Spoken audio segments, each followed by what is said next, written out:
Yeah, I wanted to ask about those souls, if I could, still. No, I don't know anything about them. We look at the weathered stones, and we see some faces in them. Well, I wanted to ask, actually, when I was in your ward, hospitalized, they gave me an injection, you did. And then those souls just appeared to me in the trees. When I looked out the window, I started having those hallucinations and I saw those faces in the trees. When I looked at people, some of them had golden auras around their heads. So I wanted to ask, how do you do that with the meds? We're not the ones doing that. Marcel, you know that. Very well. We look at stones and see some faces in them. Yeah, as a symptom of illness. And why does it always have to be an illness? How do you know it's an illness? It's something that people normally don't have. No, but with hallucinogens you see it and keep it secret. Keep it secret, Marcel, right. We gaze upon these stones and see distinctive faces in them. But you have those hallucinogens where you can see it, and then you keep it secret. Keep quiet. Sometimes we look at these ancient stones and see some human faces in them.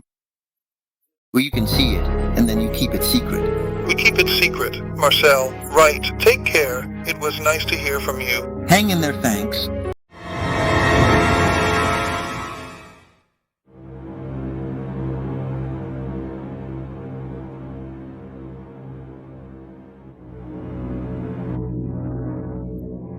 When I was taking those meds you gave me, Leponex, I gained 25 kilos in just 3 months. And then what happened was that I couldn't go out in the sun at all, and my heart was pounding. I see. So, I wanted to ask, what do these meds actually do? Like what could be causing this? Yeah, well, weight gain with Leponex is pretty common. We see that. But there are things you can do about it. You don't just have to accept it. You can keep an eye on your weight gain, so that's manageable, yeah. As for the heart palpitations, I can't really think of anything right now that could be causing that, yeah. And my limbs were swelling too, and my left kidney. Yeah. Did you talk about it with your doctor, with the lady doctor? Yeah, I did, but she didn't really say much about it. Yeah. Best way. The doctor, when I was there, he tapped on my kidney and said it was nothing. Yeah.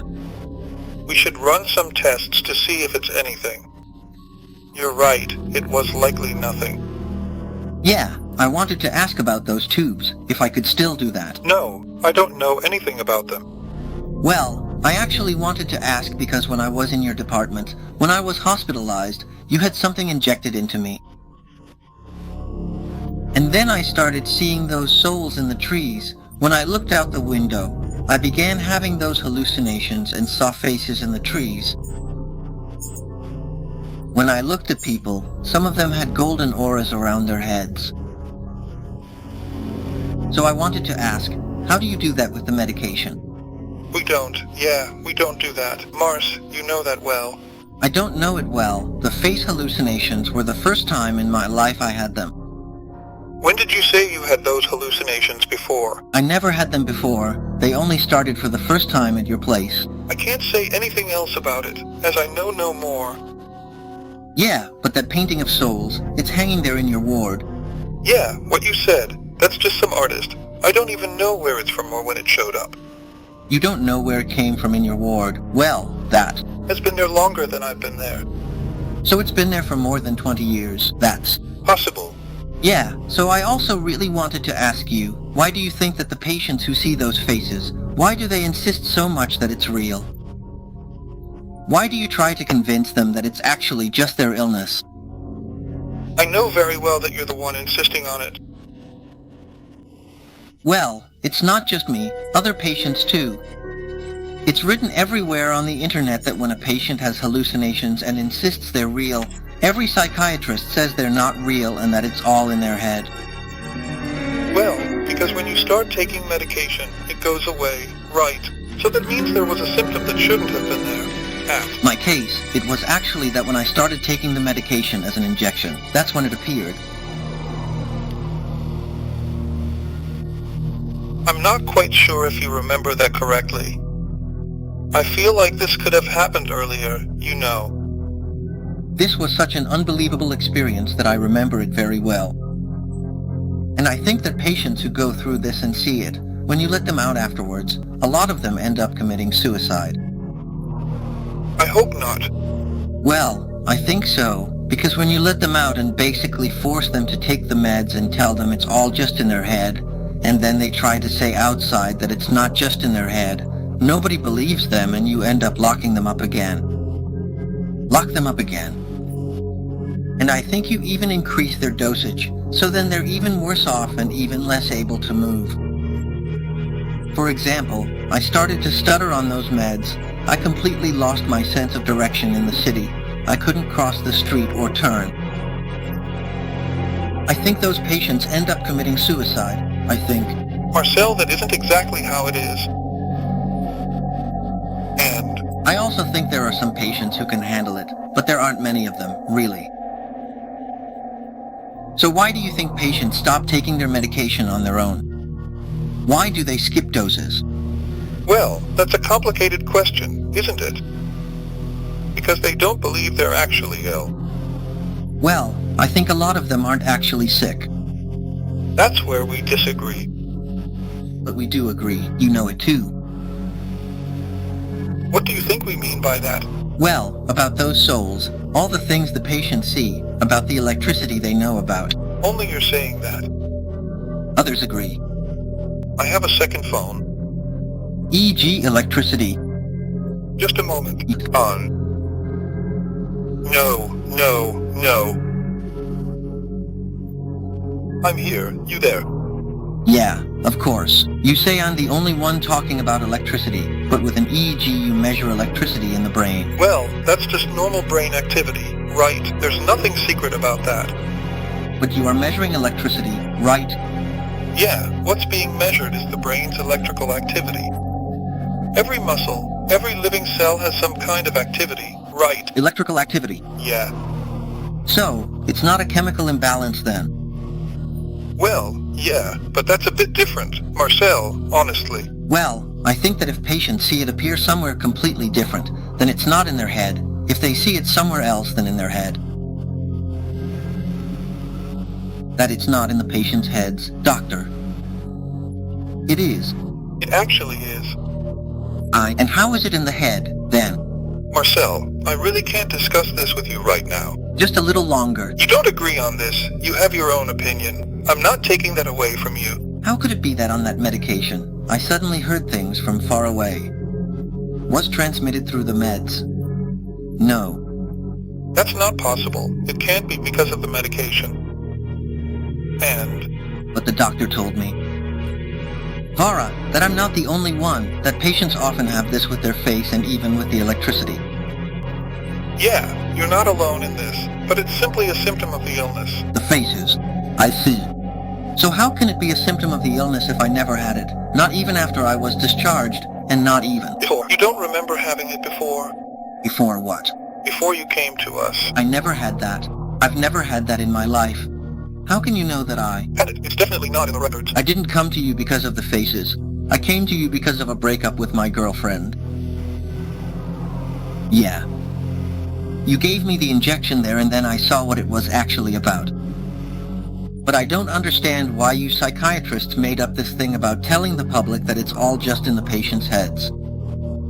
Then patients end up killing themselves because the police, well, you know. And I just saw one report. Then, that news story about how a patient tried to take apart some electrical device and the police caught him and brought him to you. I see. You should publish a bit more truth in those books of yours.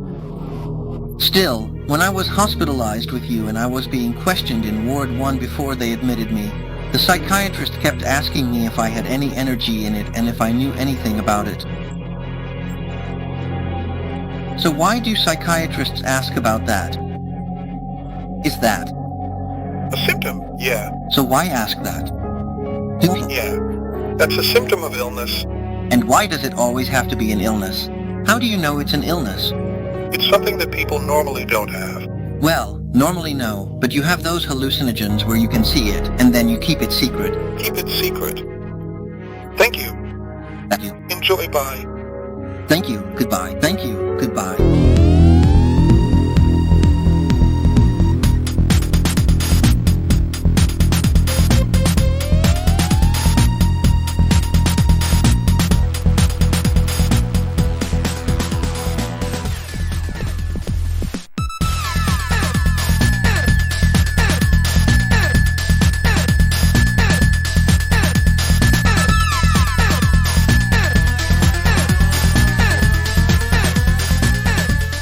Hello.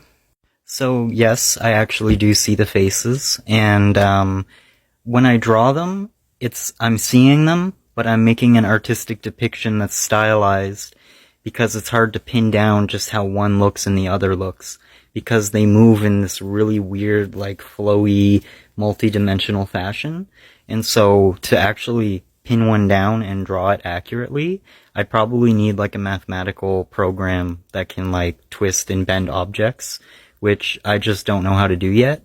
And so I'm doing what I've always done, which is just drawing them freehand while I feel them.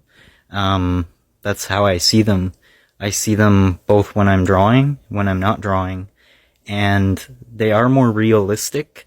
But by realistic, it's like plasmic and like morphing in and out of the air and the objects in the background. Like right there, right now, I see a face, and people with pareidolia can see that. These mysterious faces undergo a development process similar to photographs developing in a darkroom. But no traces of chemicals or dyes have ever been found.